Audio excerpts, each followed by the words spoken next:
6 মাসের গর্ভবতী রিমঝিম tight fitting trouser এবং টপ পরে জিমে যাচ্ছিল। এমন সময় তার শাশুড়ি অনুরাধা দেবী সেখানে এসে তাকে বলেন, বড় বৌমা, তুমি এখন কোথায় যাচ্ছ? আপনি কি জানেন না মা, রোজ সকালে আমি এই সময় জিমে যাই। তাহলে নিশ্চয়ই এখন আমি জিমেই যাচ্ছি। সে তো আমি তোমার পোশাক দেখেই বুঝতে পারছি, কিন্তু তোমায় তো এবার বুঝতে হবে তুমি 6 মাসের গর্ভবতী। এই অবস্থায় তোমার ভারী এক্সারসাইজ করা ঠিক নয়। আপনি তো দেখছি সব ব্যাপারেই আমাকে বাধা দিচ্ছেন। বডি ফিটনেস সম্পর্কে আমি কতটা সচেতন আপনি তো ভালো করেই জানেন। এখন কি আমি জিমটাও করতে যেতে পারবো না? না মা, যতই যাই হোক তোমাকে বা তোমার বাচ্চার কথা ভাবতে হবে। তুমি যাও, ঘরে গিয়ে রেস্ট নাও, আমি তোমার খাবার দাবার পাঠিয়ে দিচ্ছি। অনুরাধা দেবীর কথা শুনে রিমঝিম বিরক্ত হয়ে তার ঘরে চলে যায় এবং বিছানায় বসে বসে গজগজ করতে করতে বলে, এক তোমার জোর করে আমার বিয়ে দিয়ে দিল, আর বিয়ে না করতে করতে প্রেগনেন্ট হয়ে গেলাম। আমার সব স্বাধীনতা শেষ হয়ে গেল এবার। আর এই বুড়িটা এখন আমাকে নিজের আঙুলের ইশারায় নাচাচ্ছে। কবে যে এই আপদ থেকে মুক্তি পাবো কে জানে। অনুরাধা দেবীর ছোট বৌমা সোনালি তার ঘরে শুয়েছিল। সেও গর্ভবতী ছিল। তার শাশুড়ি মা তার ছোট জায়ের প্রতি যতটা যত্নবান ছিলেন তার প্রতি ততটাই বিরক্ত ছিলেন। তার একমাত্র কারণ ছিল সোনালির গায়ের রং। সোনালি দেখতে শুনতে ভালো হলেও তার গায়ের রং খুবই চাপা ছিল, যার কারণে অনুরাধা দেবী এবং তার ছোট বৌমা কেউই তাকে পছন্দ করত না। তিনি সোনালির কাছে এসে বলেন, এই যে বড় বৌমা, তুমি এখনো পরে ঘুমাচ্ছ? কটা বাজে দেখেছো? এই সময় তো ছোট বৌমা জুস আর ড্রাই ফ্রুট খাওয়ার সময়। ওর খাবার এখন ওর ঘরে পৌঁছায়নি কেন? মা, আজকে আমার শরীরটা খুব খারাপ লাগছে, পাটা খুব ব্যথা করছে আর মাথাটাও ঘুরছে, তাই একটু রেস্ট নিচ্ছিলাম। শোনো বড় বৌমা, পৃথিবীতে তুমি একা নও যে মা হতে চলেছ। সব মেয়েদের এরকম একটু আধটু সমস্যা হয়। তার জন্য যে তোমাকে শুয়ে থাকতে হবে তার কোনো মানে নেই। এখন শুয়ে শুয়ে আর নাটক করতে হবে না। যাও, ছোট বউয়ের জন্য খাবার নিয়ে যাও। অনুরাধা দেবীর কথা শুনে সোনালি ধীরে ধীরে বিছানা থেকে উঠে রান্নাঘরে যায়। সে তার ছোট জায়ের জন্য জুস বানিয়ে এবং ড্রাই ফ্রুট নিয়ে তাকে দিতে আসে। সোনালিকে দেখে রিমঝিম চেঁচিয়ে বলে, কি হলো, তুমি আবার আমার ঘরে এসেছো? তোমাকে না আমি কতবার বলেছি আমার সামনে আসবে না? বাবা গো, গায়ের যা রং, তোমাকে দেখলেই তোমার ভয় লাগে। কি হলো ছোট বৌমা, তুমি এভাবে চেঁচাচ্ছ কেন? দেখুন মা, বড় বৌদিকে আমার সামনে আসতে বারণ করবেন। এমনিতেই বলে যখন মেয়েরা প্রেগনেন্ট হয় তখন তাদেরকে ভালো জিনিস দেখতে হয়। এরকম ভয়ঙ্কর কিছু দেখলে আমার বাচ্চার উপরে ক্ষতি হতে পারে। আচ্ছা আচ্ছা, তুমি শান্ত হও। আর এই যে বড় বৌমা, তুমি এখানে হাঁ করে কি দাঁড়িয়ে আছো বলো তো? তোমার এই কালো মুখ নিয়ে এখান থেকে এক্ষুনি চলে যাও। এভাবেই তিনি তার বড় বৌমাকে সেখান থেকে তাড়িয়ে দেন। দুই বৌমার প্রতি এরকম দু ধরনের ব্যবহার সবসময় চলতে থাকে। দেখতে দেখতে তার দুই বৌমার দুটি মেয়ে হয়। রিমঝিমের বাচ্চা রিমঝিমের মতোই ফর্সা ছিল, আর সোনালির বাচ্চা তার গায়ে রং পেয়েছিল। একদিন রিমঝিমের মেয়ে তুলি বিছানায় শুয়ে শুয়ে কাঁদছিল। তখন রিমঝিম বিরক্ত হয়ে বলে, এই চুপ কর তো, তখন থেকে প্যাঁ প্যাঁ করে আমার মাথায় যন্ত্রণা ধরিয়ে দিল। তোর কান্না শুনে না এবার আমার কান থেকে রক্ত বেরিয়ে আসবে। বৌমা, তুলি সোনার মনে হয় খুব খিদে পেয়েছে, তুমি ওকে দুধ খাইয়ে দাও, দেখবে ও চুপ করে যাবে। আপনার কি মাথা খারাপ হয়ে গেছে নাকি? একে আপনাদের কথাই আমি এত কম বয়স বিয়ে করে বাচ্চা জন্ম দিয়েছি, আর এখন আপনি চাইছেন আমি ওকে দুধ খাইয়ে নিজের ফিগারটাকে নষ্ট করব? এরকম কখনোই হবে না। আপনি এই বাচ্চাটাকে চেয়েছিলেন, খুব শখ ছিল না আপনার নাতনির? এখন আপনি একে মানুষ করুন। আমি বাড়িতে চললাম, বাই। এই বলে রিমঝিম তার বাচ্চাটিকে ফেলে রেখে সেখান থেকে চলে যায়। এরপর অনুরাধা দেবী চট করে তাকে তুলে নেয় এবং রান্নাঘরের দিকে নিয়ে আসেন। তখন দেখতে পান যে তার বড় বৌমা সোনালি তার ছোট বাচ্চাটি বুকে জড়িয়ে কাজ করছে। এসব দেখে তিনি বলেন, এ কি বৌমা, তুমি এভাবে কি করছো? মা, লিলি ছোট বাচ্চা, ও আমাকে ছেড়ে থাকতে পারে না, কান্নাকাটি করে, তাই আমি ওকে বুকে জড়িয়ে ধরে কাজ করছি। আরে তুলি আপনার কাছে আছে? আরে ও তো এখনো কাঁদছে। আরে এত কাঁদছে কেন? ওর মা কোথায়? আর কি বলবো বলো মা, আজকালকার মেয়েরা খুবই স্বার্থপর, শুধু নিজেরটাই বোঝে। এই দুধের বাচ্চাটাকে একটু খাওয়ালোও না, নিজে পাটি করতে চলে গেল। বাচ্চাটা তখন থেকে দুধের জন্য এইভাবে কাঁদছে। মা, আপনি এক কাজ করুন, ওকে আমাকে দেন, আমি এক্ষুনি চুপ করিয়ে দিচ্ছি। এই বলে সোনালি অনুরাধা দেবীর কাছ থেকে তুলিকে নেয় এবং লিলিকে একটি দোলনায় শোয়ায়। এরপর সে তুলিকে দুধ খাইয়ে দেয়। দুধ খেয়ে বাচ্চা মেয়েটি ঘুমিয়ে পড়ে। এই সবকিছু দেখে অনুরাধা দেবীর চোখে জল চলে আসে। এরপর থেকে তিনি তার ছোট বৌমার প্রতি আর খারাপ ব্যবহার করতেন না। এভাবে সময় কাটতে থাকে। সোনালি দুই মেয়েকে পরম যত্নে মানুষ করতে থাকে। অন্যদিকে রিমঝিম তার জিম, বন্ধু বান্ধব, পার্টি, আড্ডা এইসব নিয়েই ব্যস্ত থাকতো। তার মেয়ের দিকে ঘুরে তাকানোরও তার সময় ছিল না। দেখতে দেখতে 2 মেয়ে স্কুলে ভর্তি হয়ে যায়। একদিন সোনালি পার্টিতে যাওয়ার জন্য রেডি হচ্ছিল। এমন সময় তুলি তার কাছে এসে বলে, মা, ও মা, আজকে তুমি আমাকে খাইয়ে দাও না, তোমার হাতের খাবার খেতে ইচ্ছে করছে, আমি না হলে স্কুলে যাব না। ও মা, শোনো না। এভাবেই বলতে বলতে তুলি তার মায়ের হাত ধরে টানে। রিমঝিমের লিপস্টিকটা নষ্ট হয়ে যায়। সে রেগে গিয়ে তুলিকে এক চড় মারে, যার ফলে তুলি কাঁদতে শুরু করে। তখন রিমঝিম বলে, তোর জন্য কি আমি সবকিছু ছেড়ে এখন তোকে খাওয়াতে বসবো? তুই কি ভাবিস আমার কাছে অত ফালতু টাইম আছে? ছোটবেলায় দুধ খাওয়ার জন্য ঘ্যান ঘ্যান করতিস, আর এখন খাবার খাওয়ার জন্য। তোর কি সবসময় খিদে পাই না কি রে? আর শোন, তোর কাছে তো টাকা দেওয়া আছে, যা খেতে ইচ্ছা হয় ক্যান্টিন থেকে কিনে নিবি। আমি তোর জন্য কিছু করতে পারবো না, যা এখান থেকে, যা। এই বলে রিমঝিম তুলিকে সেখান থেকে তাড়িয়ে দেয়। তুলি কাঁদতে কাঁদতে তার ছোট কাকিমার কাছে আসে এবং বলে, কাকিমা, আমি মাকে খাইয়ে দিতে বললাম, মা আমাকে চড় মারলো। আমার সোনা বাচ্চা, তুমি আমার কাছে এসো মা, আমি তোমাকে খাইয়ে দিচ্ছি। তুলি এবং লিলিকে একসঙ্গে খাইয়ে দেয়। কাকিমার আদর যত্নে তুলি মানুষ হতে থাকে এবং সে তার কাকিমাকে নিজের মায়ের মতো করে ভাবতে শুরু করে। দেখতে দেখতে মাদার্স ডে চলে আসে। তুলি এবং লিলি দুজন দুটি মাদার্স ডে কার্ড বানিয়ে সোনালির কাছে যায়। তার হাতে দিয়ে বলে, মা দেখো, আমি তোমার জন্য মাদার্স ডেতে কার্ড বানিয়েছি। আই লাভ ইউ মা। কাকিমা, আমিও তোমাকে খুব ভালোবাসি। আমি তোমার জন্য মাদার্স ডেতে কার্ড বানিয়েছি। হ্যাপি মাদার্স ডে কাকিমা। ও বাবা, আমার সোনা মা তোমরা, চলো আমি তোমাদের জন্য স্ট্রবেরি কেক বানিয়েছি, হাত মুখ ধুয়ে নাও, আমি তোমাদের 3 জনকে খাইয়ে দিচ্ছি। এমন সময় রিমঝিম সেখানে চলে আসে এবং সোনালির হাত থেকে তুলিকে কেড়ে তাকে খুব জোরে একটা চড় মারে। ও বলে, বদমাইশ মেয়ে কোথাকার, আমি তোকে জন্ম দিয়েছি, তোর মা আমি, আর তুই ওই কালো কয়লাটাকে মাদার্স ডেতে কার্ড দিচ্ছিস? বেশি আদিক্ষেতা না তোর? এমন সময় অনুরাধা দেবী সেখানে আসেন এবং রেগে গিয়ে বলেন, বড় বৌমা, তোমার সাহস কি করে হলো এটুকু বাচ্চাকে চড় মারার? এতদিন পর তোমার মা হওয়ার কথা মনে পড়েছে? তুমি তো তোমার কর্তব্য কিছুই করনি, আর জোর দেখানোর বেলা এগিয়ে এসেছো। কিন্তু ততক্ষণে মারের আঘাতে তুলি অজ্ঞান হয়ে পড়ে যায়। সঙ্গে সঙ্গে ডাক্তার ডাকা হয়। ডাক্তার এসে চিকিৎসা করে বলেন, শুনুন, এই মেয়েটা খুবই দুর্বল, ছোটবেলায় মায়ের দুধ পায়নি, তাই জন্য মানসিকভাবে খুব টেনশনে আছে। দেখুন, আমি জানি না আপনাদের বাড়ির পরিবেশ কি রকম, আপনাদের সকলকে বাচ্চার সঙ্গে খুবই সাবধানে থাকতে হবে। ওদেরকে কোনো রকম কোনোভাবেই আঘাত দেওয়া যাবে না, না হলে এটা পরবর্তীকালে খুব ক্ষতির কারণ হয়ে দাঁড়াবে। এমন সময় রিমঝিমের স্বামী মোহিত বলে, হয়েছে, এবার তোমরা শান্তি পেয়েছো তো? বাচ্চাটাকে না মেরে ফেলা পর্যন্ত তোমরা শান্তিই পাবে না। আর ওর দোষ তো আমি কিছুই দেখতে পাচ্ছি না। ও যদি সোনালীকে মাদার্স ডে এর কার্ড দিয়ে থাকে তাহলে তো এটা ঠিকই করেছে, কারণ সোনালী তো ওর আসল মায়ের কর্তব্য পালন করে। তুমি এতদিন ওর জন্য কি করেছো শুনি? মোহিত একদম ঠিক কথা বলেছে। তুমি শুধু ওকে জন্ম দিয়েছো, কিন্তু সোনালী ওকে দুধ খাইয়ে ওকে বড় করেছে, একটা মায়ের ভালোবাসা দিয়েছে। শুধু জন্ম দিলেই মা হওয়া যায় না, ওর আসল মা তো সোনালী। ও যা করেছে একদম ঠিক করেছে। দেখো রিমঝিম, আমি ছোটবেলা থেকে তুলিকে মানুষ করছি, আমি জানি ও তোমাকে কতটা মিস করে, সবসময় তোমার ভালোবাসা পেতে চায়। তোমার জন্য প্রতিদিন ওকে কষ্ট পেতে দেখেছি আমি। এভাবে বাচ্চাটাকে শেষ হয়ে যেতে দিও না, সময় থাকতে থাকতে ওকে বাঁচিয়ে নাও। সবার কথা শুনে এবং তুলির এরকম অবস্থা দেখে রিমঝিম নিজের ভুল বুঝতে পারে।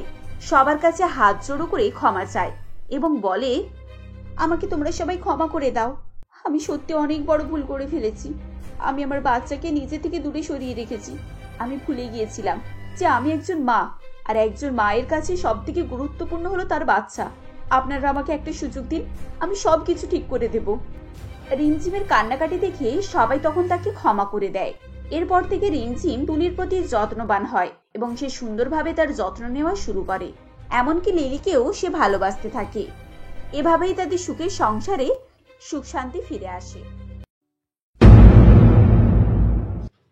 দেবগড় গ্রামে জমিদার রতন সিং এবং তার মা সুভদ্রা দেবী ও স্ত্রী লাবণী দেবী বসবাস করতেন। রতন সিং এর বিয়ে 5 বছর হয়ে গিয়েছিল, কিন্তু তাও তাদের কোনো সন্তান হয়নি। রতন সিং এর স্ত্রী লাবণী দেবী অনেক ডাক্তার বৈদ্য দেখান, কিন্তু কিছুতেই কোনো ফল হচ্ছিল না। এমনই একদিন সুভদ্রা দেবী লাবণী দেবীকে বলেন, বৌমা, আজ আমি মন্দির থেকে আসার সময় এক যোগী বাবার খবর পেয়েছি। শুনেছি তিনি নাকি খুবই সিদ্ধ পুরুষ। তা আমি বলি কি, তুমি আর রতন মিলে একবার তাকে দেখিয়ে আসো। সুভদ্রা দেবীর কথা শুনে লাবণী দেবী জমিদার বাবুকে এ বিষয়ে বলেন। তারপর তারা দুজনে মিলে সেই যোগী বাবার উদ্দেশ্যে বেরিয়ে পড়েন। অনেক পথ অতিক্রম করে শেষে বাবার আশ্রমে গিয়ে ওঠেন এবং সেখানে গিয়ে বাবাকে তাদের সমস্যার কথা বলেন। সবকিছু শুনে যোগী বাবা বলেন, শোন, তোর সন্তান হচ্ছে না তোর স্ত্রীর জন্য, ও কোনোদিনই মা হতে পারবে না। এ আপনি কি বলছেন বাবা? আমরা এত কষ্ট করে এত দূরে আপনার কাছে এসেছি, আপনি কোনো একটা উপায় বলে দিন যাতে করে আমি মা হতে পারি। শোনো মেয়ে, আমার যা বলার আমি বলে দিয়েছি, এবার তোমরা আসো। এরপর তারা সেখান থেকে বাড়ি ফিরে আসে। বাড়ি ফিরে এসে জমিদার বাবু তার মাকে সমস্ত ঘটনা বলে। সবকিছু শুনে সুভদ্রা দেবী বলেন, আমার তো এটাই সন্দেহ হয়েছিল, ওই মেয়ের মধ্যেই নিশ্চয়ই সমস্যা আছে, না হলে আমার সংসারে এত দিন হয়ে গেল, একটা নাতি নাতির মুখ দেখতে পাবো না। এখন আর কি করা যাবে মা? আমি না হয় একটা বাচ্চা দত্তক নিয়ে নেব, আর সেটা কি বড় করে মানুষ করে তুলবো। খবরদার, এসব কথা মুখেও আনবি না। কার না কার বাচ্চা আমি তাকে আমার বংশের উত্তরাধিকার বানাবো? শোন খোকা, এই মেয়েকে তুই বাড়ি থেকে বের কর আর একটা নতুন বিয়ে কর, দেখবি তোর নিজের ছেলে হবে। এ তুমি কি বলছো মা? তুমি ভালো করেই জানো আমি লাবণীকে কতটা ভালোবাসি। আমি কখনোই এ কাজ করতে পারবো না, আমাকে ক্ষমা করো। সবকিছু শুনে লাবণী কাঁদতে কাঁদতে ঘরের ভিতরে চলে আসে। জমিদার বাবু তার পিছনে পিছনে আসে এবং তাকে চুপ করানোর চেষ্টা করে এবং বলেন, লাবণী, তুমি মায়ের কথায় কষ্ট পেও না, তুমি তো জানো মা একটু ওইরকম কথা বলে। মা তো কিছু ভুল বলেনি জমিদার বাবু, আপনি এই অঞ্চলের জমিদার, আপনার জমিদারি সামলানোর জন্য একজন উত্তরাধিকার দরকার, আর আমার মতো একটা স্ত্রীর জন্য আপনি কেন থেমে থাকবেন? আপনি মায়ের কথাই শুনুন, নতুন একটা বিয়ে করুন। চুপ করো লাবণী, আমি কখনোই এরকম কাজ করতে পারবো না। তোমরা এসব কি শুরু করলে বলো তো? জমিদার বাবুকে এভাবে রেগে যেতে দেখে তখনকার মতো লাবণী চুপ করে যায়, কিন্তু সে মনে মনে স্থির করে নিয়েছিল যে সে জমিদার বাবুর দ্বিতীয় বিয়ে দেবে। এরপর বেশ কিছুদিন কেটে যায়। একদিন সকালে লাবণী মন্দিরে পুজো দিতে যাচ্ছিল। এমন সময় সে পথ একটি মেয়েকে পড়ে থাকতে দেখে। মেয়েটির কাছে গিয়ে সে বুঝতে পারে মেয়েটি খুবই অসুস্থ এবং সে লাবণীকে দেখে বলে, জল, কেউ দয়া করে একটু জল দিন, আমার খুব তেষ্টা পেয়েছে। এই নাও জল খাও। তুমি এভাবে পড়ে আছো কেন? তুমি কে? তোমার কি হয়েছে? লাবণী দেওয়া জল খেয়ে মেয়েটি একটু সুস্থ হয় এবং সে বলে, আমার নাম মনিকা, আমি অনেক দূর গ্রামে থাকি। কিছুদিন আগে একজন খারাপ লোক আমাকে ধরে বিক্রি করে নিয়ে যাচ্ছিল। আমি কোনো রকম ভাবে তার হাত থেকে মুক্তি পাই এবং এখানে আশ্রয় নিই। সে কি, তাহলে তুমি তোমার বাড়িতে ফিরে যাচ্ছ না কেন? তোমার বাড়ির লোকজন তো তোমার জন্য চিন্তা করছে। আর বাড়ির লোক? আমার নিজের বলতে কেউ নেই। আমি আমার মামা মামির কাছে মানুষ। আমার মামি আমাকে ওই লোকটার কাছে বিক্রি করে দিয়েছিল। আমি ফিরে গেলে আবার আমাকে কাউকে না কাউকে বিক্রি করে দেবে।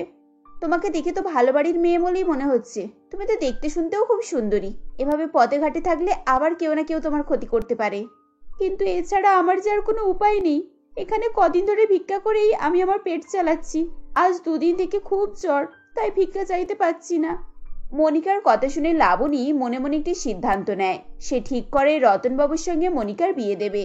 এসব ভাবনা চিন্তা করে সে মনিকাকে বলে, শোনো মনিকা, এখানে থাকা তোমার জন্য ক্ষতিকারক হতে পারে। তুমি এক কাজ করো, আমার সঙ্গে আমার বাড়ি চলো, সেখানে তুমি সুরক্ষিত থাকবে। লাবণীর কথা শুনে মনিকাও রাজি হয়ে যায় এবং সে তার সঙ্গে তার বাড়িতে চলে যায়। লাবণীর বাড়ি দেখে মনিকা অবাক হয়ে যায়, কারণ সে কল্পনাও করতে পারছিল না যে সে জমিদার বাবুর বাড়িতে এসেছে। সে লাবণীকে জিজ্ঞাসা করে, দিদি, এটা তুমি আমাকে কোথায় আনলে? এত বড় বাড়ি আমি আগে কখনোই দেখিনি। এটা কি কোনো জমিদারের বাড়ি? তুমি ঠিক ধরেছো মনিকা, এখন থেকে তুমি এখানেই থাকবে আমার সঙ্গে। তোমার এখানে কোনো ভয় নেই। এরপর থেকে মনিকা লাবণীর সঙ্গেই থাকতে শুরু করে। মনিকা অন্যান্য চাকরদের সাথে নিজের তলার একটি ঘরেতে থাকতো, তাই তাকে কেউ লক্ষ্য করতো না। কিছুদিন পর একদিন সময় বুঝে লাবণী মনিকাকে খুব সুন্দরভাবে সাজায় এবং রতন সিংহের কাছে নিয়ে যায়। মনিকাকে দেখিয়ে সে রতন সিংহকে বলে, জমিদার বাবু দেখুন, আমি আপনার জন্য কাকে নিয়ে এসেছি। আজ আপনার সঙ্গে এর বিয়ে। এ তুমি কি বলছো লাবণী? এ কে? তুমি একে কোথায় থেকে এনেছো? এ আমার দূর সম্পর্কের বোন। ও খুব বিপদে পড়ে আমাদের বাড়িতে এসেছে, আর আপনি ওকে এই বিপদের হাত থেকে রক্ষা করতে পারেন। আপনি আমাকে কথা দিন, আপনি ওকে বিয়ে করবেন। কিন্তু লাবণী। কোনো কিন্তু নয়। আপনি যদি বিয়ে না করেন তাহলে আমি আজ আপনার বাড়ি ছেড়ে চলে যাব। এভাবেই জোর করে লাবণী রতন সিংহের সঙ্গে মনিকার বিয়ে দেয়। সুভদ্রা দেবী এই বিয়েতে খুবই খুশি হয়ে যান। কারণ তার মনের ইচ্ছা পূরণ হতে চলেছিল। তিনি আশা করেছিলেন যে এবার তার বংশধর আসতে চলেছে। এদিকে বিয়ের কিছুদিন পর মনিকা গর্ভবতী হয়। এই খবর শুনে সুভদ্রা দেবী বলেন, যাক, এতদিন পর আমার স্বপ্ন সত্যি হয়েছে। শেষ পর্যন্ত আমার কুলের মর্যাদা রাখতে আমার বংশধর আসছে। আমি আজকে সারা গ্রামের লোককে খাওয়াবো। এই বলে তিনি চাকর বাকরদের ডেকে লঙ্গরখানা করার আদেশ দেন। রান্না হয়ে গেলে তিনি নিজের হাতে সমস্ত গ্রামবাসীদের খাবার বিতরণ করেন। এমন সময় মনিকা ও লাবণী দুজনেই সেখানে দাঁড়িয়েছিল। খাবার নিতে আসা এক ভিখারি মনিকাকে দেখে চিনতে পারে এবং সে সুভদ্রা দেবীকে বলেন, ঠাকুরান, এই মেয়েটা কে? আরে এখানে কেন? এ তুই কি বলছিস? ও আমার বাড়ির বৌমা। ওর পেটেই তো আমার বংশধর আসতে চলেছে। ক্ষমা করবেন না, কিন্তু এই মেয়েটাকে আমি চিনি। এ নন্দনপুর গ্রামের মেয়ে। একে তো গুন্ডারা ধরে নিয়ে চলে গেছিল শুনেছিলাম, নাকি নিয়ে গিয়ে বিক্রি করে দিয়েছিল। এখানে কি করে এলো? ভিখারির মুখে এসব কথা শুনে সুভদ্রা দেবীর মাথায় আকাশ ভেঙে পড়ে। তিনি আগুন চোখে মনিকা এবং লাবণীর দিকে তাকান। এরপর খাওয়ানো ছেড়ে তিনি তাদেরকে নিয়ে ঘরের ভিতরে চলে যান। এমন সময় জমিদার বাবু সেখানে আসেন। তখন লাবণীর আর কিছুই করার ছিল না। সে বাধ্য হয়ে জমিদার বাবুকে সবকিছুই বলেন। আমায় ক্ষমা করে দাও, আমি তোমাদের কাছে এই কথাটা লুকিয়েছি। বিশ্বাস করো, আমার কোনো খারাপ মনোকামনা ছিল না। তোমাদের বংশধরের কথা ভেবেই আমি এই কাজ করেছি। মিথ্যে কথা, তুমি সমস্ত মিথ্যে কথা বলছো। তুমি হিংসা করে এই কাজ করেছো, যাতে করে আমাদের বংশে কালি পড়ে, সবাই আমাদের দিকে আঙুল তুলে কথা বলতে পারে। এভাবে বলবেন না মা, আমি সত্যি বলছি। ছি বৌমা, এমন কাজ করতে তোমার একটুও বাধলো না? এটা করে তুমি নিজেকে মহান প্রমাণ করতে চেয়েছিলে, তাই না? আমার তখনই বুঝে যাওয়া উচিত ছিল। দেখলি তো খোকা, তুই ঘরে কেমন শত্রুকে পুষেছিস। লাবণী, তুমি এটা কি করলে? তুমি না বলেছিলে ও তোমার আত্মীয় হয়, তোমার বোন? তাহলে এসব কি শুনছি? এরপর লাবণী অনেক কষ্ট করে জমিদার রতন সিং ও তার শাশুড়ি সুভদ্রাকে বোঝানোর চেষ্টা করে, কিন্তু তারা কিছুতেই তার কথা বিশ্বাস করতে চাইছিল না। সুভদ্রা দেবী লাবণীকে বলেন, তুমি এক্ষুনি এই বাড়ি ছেড়ে চলে যাও। আমি আর এক মুহূর্ত তোমাকে সহ্য করতে পারছি না। সুভদ্রা দেবীর কথা শুনে লাবণী কাঁদতে কাঁদতে বাড়ি ছেড়ে বেরিয়ে চলে আসে। ঠিক এমনই সময় মনিকা বলে, তুমি যদি বাড়ি ছেড়ে চলে যাও, তাহলে আমিও তোমার সঙ্গে এই বাড়ি ছেড়ে চলে যাব। তুমি কোথাও যাবে না। ভুলে যেও না, তোমার গর্ভে আমাদের বংশধর রয়েছে। আমি কিছু ভুলে যাচ্ছি না মা। আমি তো আমার উপকারীর উপকারটা মনে রেখেছি। উনি আমার দুর্দিনে আমাকে এই বাড়িতে এনেছিলেন, রেখেছিলেন, খাইয়েছেন, পরিয়েছেন, সব রকম সুযোগ সুবিধা দিয়েছেন। এমনকি ওনার স্বামীকে আমার হাতে তুলে দিয়েছেন। আর আজ আমি এতটা স্বার্থপর হতে পারবো না। এই বলে মনিকা ও লাবণীর সঙ্গে বাড়ি ছেড়ে বেরিয়ে পড়ে। এরপর তারা হাঁটতে হাঁটতে পথে একটা আশ্রম দেখতে পায়। দুজনে মিলে সেখানে গিয়ে ওঠে। কিছুদিন পর মনিকা একটি ছেলের জন্ম দেয়। এরপর লাবণী ও মনিকা দুজনে মিলে সেই ছেলেটিকে মানুষ করতে থাকে। এদিকে জমিদার বাবু অসুস্থ হয়ে পড়েন। সুভদ্রা দেবী তার কাছে এসে বলেন, বাবা, এখন তোর শরীর কেমন আছে? এত ডাক্তার দেখানো হচ্ছে, কোনোভাবেই তোকে সারাতে পারছি না। এখন আমি কি করব কিছুই বুঝতে পারছি না। মা, তুমি ওদের কোনো খোঁজ পেয়েছো? ওরা কোথায় আছে? আর আমার সন্তান, সে কেমন আছে? না বাবা, আমি অনেক খোঁজ করেছি, কোথাও তাদের সন্ধান পাইনি। আজ আমার পাপের শাস্তি তুই পাচ্ছিস। আমি যদি সেদিন ওই নিষ্পাপ মেয়ে দুটোকে বাড়ি থেকে তাড়িয়ে না দিতাম, তাহলে আজ আমার এত বড় ক্ষতি হতো না। এভাবেই সুভদ্রা দেবী কান্নাকাটি করেন। ঠিক সেই সময় একজন পেয়াদা সুভদ্রা দেবীর কাছে আসে এবং মনিকা ও লাবণীর খবর দেয়। তৎক্ষণাৎ সুভদ্রা দেবী সেই পেয়াদার সঙ্গে সেই আশ্রমে যান। লাবণী ও মনিকা একটি বাচ্চা ছেলেকে স্নান করাচ্ছে। তাদের কাছে গিয়ে তিনি হাত জোড় করে ক্ষমা চান ও বলেন, বৌমা, তোমরা এখানে? আমি তোমাদের কত জায়গায় খুঁজেছি। তোমরা আমাকে ক্ষমা করে দাও মা। আমি তোমাদের কাছে মাথা নত করে ক্ষমা চাইছি। এ কি মা, আপনি এভাবে ক্ষমা চাইবেন না। আপনি আমাদের থেকে বড়। আপনি এভাবে ক্ষমা চাইলে আমাদের পাপ হবে। আমরা আপনাকে ক্ষমা করেছি। সত্যি বলছো? সত্যি যদি আমাকে ক্ষমা করো, তাহলে আমার সাথে বাড়ি ফিরে চলো। ওই বাড়ি তোমাদের ছাড়া বাড়ি বলে মনে হয় না। এরপর লাবণী ও মনিকা তাদের ছেলেকে নিয়ে জমিদার বাড়িতে ফিরে যায়। তাদেরকে দেখে জমিদার বাবুর আনন্দে সীমা থাকে না। এরপর তিনি ধীরে ধীরে সুস্থ হয়ে ওঠেন এবং এভাবেই তারা সুখে শান্তিতে বসবাস করতে থাকে।